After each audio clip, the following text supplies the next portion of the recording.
মা, মাগো, তুমি আমাকে একলা রেখে চলে গেলে মা। কত শখ ছিল মাগো, আমি রোজগার করব, তোমাকে ভালো মন্দ খাওয়াবো পড়াবো, কিন্তু এর যে কিছুই হলো না মা। তুমি আমাকে ছেড়ে চলে গেলে মা। না না, তুমি যেখানে নেই আমিও সেখানে থাকতে পারবো না মা। তুমি আমাকে মাফ করে দিও।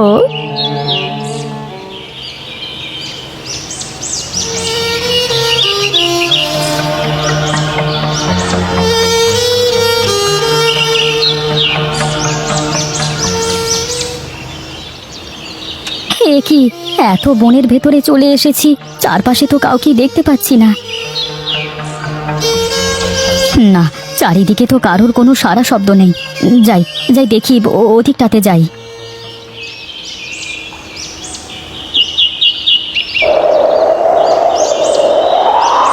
ওহ, কি শান্তি!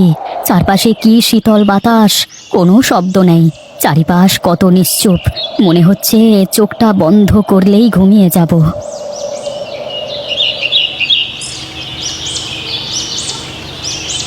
কি রে বাবা, কোথায় চললি রে? কোথায় আর যাব, আমার যাওয়ার জায়গাই বা কোথায়? তুই এখনো আমার ওপর অভিমান করে আছিস রে বাবা? তোমার উপরে অভিমান করতে যাব কেন মা? অভিমান তো আমার নিজের উপর। দেখ বাবা, কোনো মাই তার সন্তানের অমঙ্গল চায় না, তাই তো আমিও তোকে ওই গহীন বনে শিকারে যেতে নিষেধ করেছি। হ্যাঁ হ্যাঁ, আমি এখানে এভাবে গরিব হয়ে পড়ে পড়ে পচে মরবো, আমার তো আর কিছু করে বড়লোক হতে হবে না। শুধু শুধু বনের ভিতর গিয়ে এত কষ্ট করে শিকার করার কি দরকার? তুই তো চাষবাস করেও কিছু একটা করতে পারিস রে বাবা। তা তো পারি, কিন্তু আমাকে কে জমি দেবে শুনি? আমার তো নিজের কোনো জমি নেই। আমি বলি কি বাবা, একবার মহাজনের কাছে গিয়ে বলে দেখ, তার তো কত জমি। হ্যাঁ, তার মানে তুমি বলতে চাচ্ছ মহাজনের কেনা গোলাম হয়ে যাই আমি, যখন যা বলবে তাই শুনতে হবে তার। শোনো মা, আমি ওসব পারবো না, তুমি থাকো, আমি গেলাম।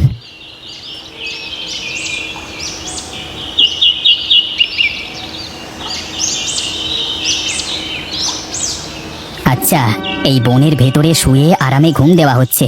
দাঁড়াও, দেখাচ্ছি মজা তোমাকে।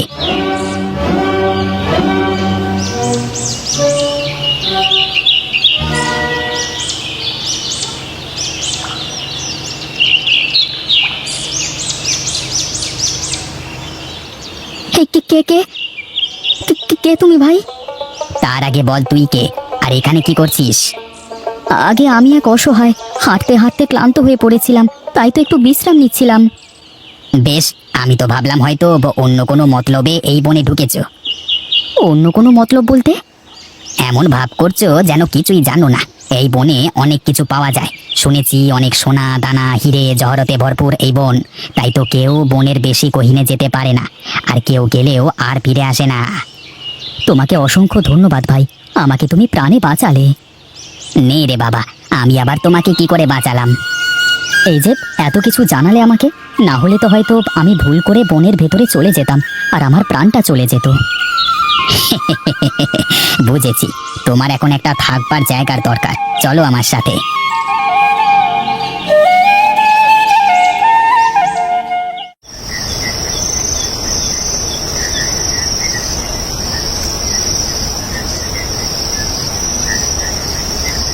মা মারা যাওয়ার পর বেঁচে থাকার আগ্রহটাই তো হারিয়ে ফেলেছি, তাই তো মনের দুঃখে বনের ভেতরে আশ্রয় নিয়েছি। আহারে পাগল ছেলে কোথাকার, এখন থেকে আমি তোর মা, তুই আমাকে মা বলে ডাকবি। সে যা বলে বলুক, তাতে কোনো সমস্যা নেই, কিন্তু মা, তুমি যদি আমার থেকে ওকে বেশি ভালোবাসো না, তাহলে কিন্তু আমি সত্যি সত্যি চলে যাব, এই বলে দিলাম। পাগল ছেলের কথা শোনো, আমার কাছে তোরা দুই ভাই সমান, এখন থেকে তোরা দুই ভাই আমার সাথেই থাকবি। তাহলে এখন থেকে আমি বাইরের সব কাজ করে বেড়াবো, আর প্রীতম সবসময় বাড়িতেই থাকবে। বাড়িতে থেকে আমি কি করব সারাদিন? কেন, বাড়ির চারপাশে তো কত জায়গা, সেখানে তুমি চাষবাস করবে। এখন ভাই, বাড়ির সব দায়িত্ব তোমার উপর, আমি এখন মুক্ত আকাশে উড়ব। ঠিক আছে, তাই হবে, এখন থেকে আমি সব সময় মায়ের সাথেই থাকবো।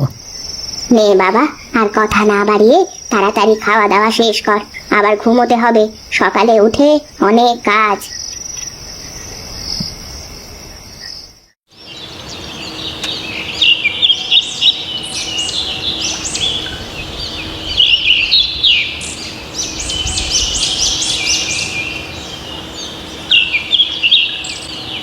আরে বাহ, সাধু তো বেশ গভীর ধ্যানে মগ্ন এই গহীন বনের ভেতরে। দেখি তো ব্যাপারটা। আরে বাহ, সাধুর তো চয়েস আছে বলতে হবে, জায়গাটা তো বেশ সুন্দর। কে তুমি বৎস, কি চাও আমার কাছে? চাই তো অনেক কিছুই, কিন্তু তুমি কি আমাকে সেসব দিতে পারবে? শোনো বাছাধন, বেশি লোভ করতে নেই, তুই জানিস না লোভে পাপ আর পাপে মৃত্যু।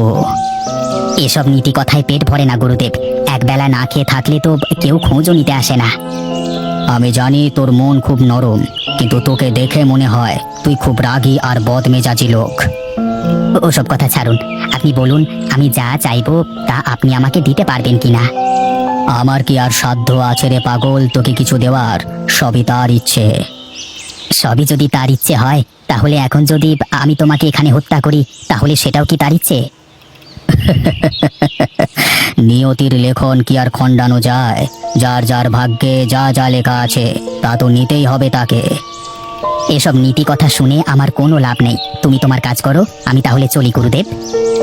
শোনো বাছা, এই নাও, এই পানির পাত্রটা সাথে রাখো, তোমার মঙ্গল হোক।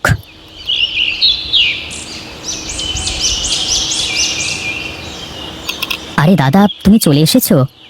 কি আর করব, গেলাম যে কাজে তা তো হলো না, তাই ফিরে আসলাম। বেশ, এক কাজ করো, তুমি তাহলে আমাকে একটু সাহায্য করো, আমাকে একটু পানি এনে দাও। পানি দিয়ে আবার কি হবে? এই গাছগুলোর গোড়ায় পানি না দিলে তো গাছগুলো শুকিয়ে মারা যাবে। তাই যদি হয় তাহলে এই নে পানি, এই পানি দিয়ে দে সব গাছের গোড়ায়। যাক, তাহলে শেষমেশ পানিটুকু কাজে লাগলো, ফেলে দিয়ে আসলে আবার কষ্ট করে পানি ভরে দিতে হতো। আমি বলি কি দাদা, তুমি এসব বাদ দিয়ে চাষবাস শুরু করো, তাহলে দেখবে দুবেলায় দুমুঠো ভাতের অভাব হবে না। আমি শুধু দুবেলায় দুমুঠো খেয়ে বেঁচে থাকবার জন্য বাঁচতে চাই না, দরকার হলে আমি দুনিয়া ওলট পালট করে ফেলবো, তবুও আমার অনেক সম্পদ চাই। তুমি পাগল হয়ে গেছো দাদা, তোমার মনটা যত নরম, তুমি বাইরে থেকে ততটাই শক্ত। হয়েছে, তোর আরও তো সাফাই গাওয়া লাগবে না, চল এবার গিয়ে খেয়ে নি, না হলে মা আবার বকর বকর শুরু করে দেবে। হ্যাঁ দাদা, চলো তাহলে যাই।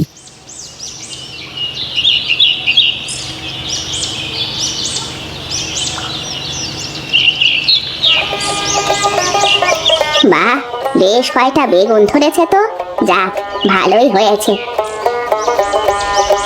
তুমি এখানে দাঁড়িয়ে কি করো মা? দেখ বাবা, গাছগুলোতে কত বেগুন ধরেছে। হ্যাঁ মা, দেখো বেগুনগুলো দেখতে খুব সুন্দর দেখাচ্ছে না? হ্যাঁ রে, সেজন্যই তো দাঁড়িয়ে দেখছি, হঠাৎ চোখে পড়লো আমার। দিনে দিনে গাছগুলো বড় হয়েছে, তারপর আস্তে আস্তে ফুল ধরলো, এখন ফুল থেকে ফলও ধরে গেছে। হ্যাঁ রে বাবা, কথায় আছে না, সবুরে মেওয়া ফলে। আমাদের মতো গরিবদের সব সময় ধৈর্য ধারণ করতে হয়, একটা সময় সব ঠিক হয়ে যায়। মা, তুমি আমাকে নতুন করে বাঁচার মানে শিখিয়েছো, তাই তো আবার নতুন করে বাঁচতে শিখেছি। তুমি না থাকলে হয়তো কোনো বনে বাদারে ঘুরেই আমার দিন চলে যেত। পাগল ছেলে কোথাকার, যা, যে কাজে যাচ্ছিস ঘুরে আয়, আমি রান্না বান্না শেষ করে নি।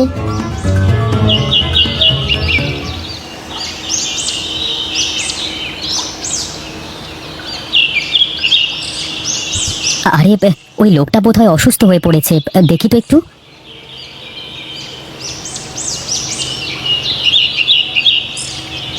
কে তুমি বাপু, এখানে কি করো? আমি এক পথিক রে বাবা, এই পথ ধরে যাচ্ছিলাম, হঠাৎ করে বুকের মধ্যে কেমন ব্যথা শুরু করে দিল, তাই এখানে বসে পড়লাম। আহারে বেচারা, তা এই অসুস্থ শরীর নিয়ে তুমি কোথায় চললে খুড়ো? কোথায় আর যাব, ওই পাশের গ্রামে আমার বোনঝি থাকে, তার বাড়িতে যাচ্ছিলাম একটু কাজে। বেশ তো, আমি ওদিকেই যাচ্ছিলাম, চলো তোমাকে সাথে করে পৌঁছে দিয়ে আসি। বেশ বেশ, তাহলে তো খুবই ভালোই হয়, চলো বাছা।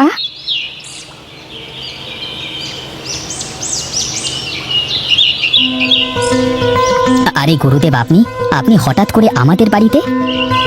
এই পথ দিয়েই যাচ্ছিলাম, তাই ভাবলাম একবার দর্শন দিয়ে যাই তোদের। বেশ, তো চলুন না, একটু বসে যাবেন, একটু জল মুখে দেবেন।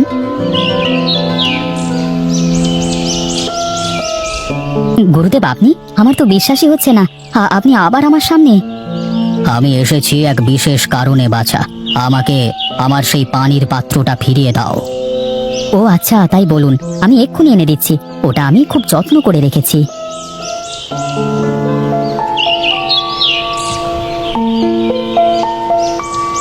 বেশ, এখন তাহলে আমি চলি, আমাকে যে অনেক দূরের পথে বেরোতে হবে।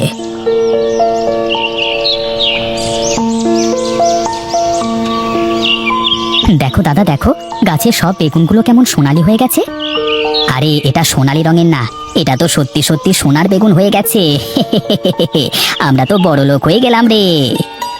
সত্যি বলছো দাদা? এগুলো সব সোনার? তাছাড়া আবার কি, আমার সব মনের আশা এবার পূরণ হবে রে ভাই।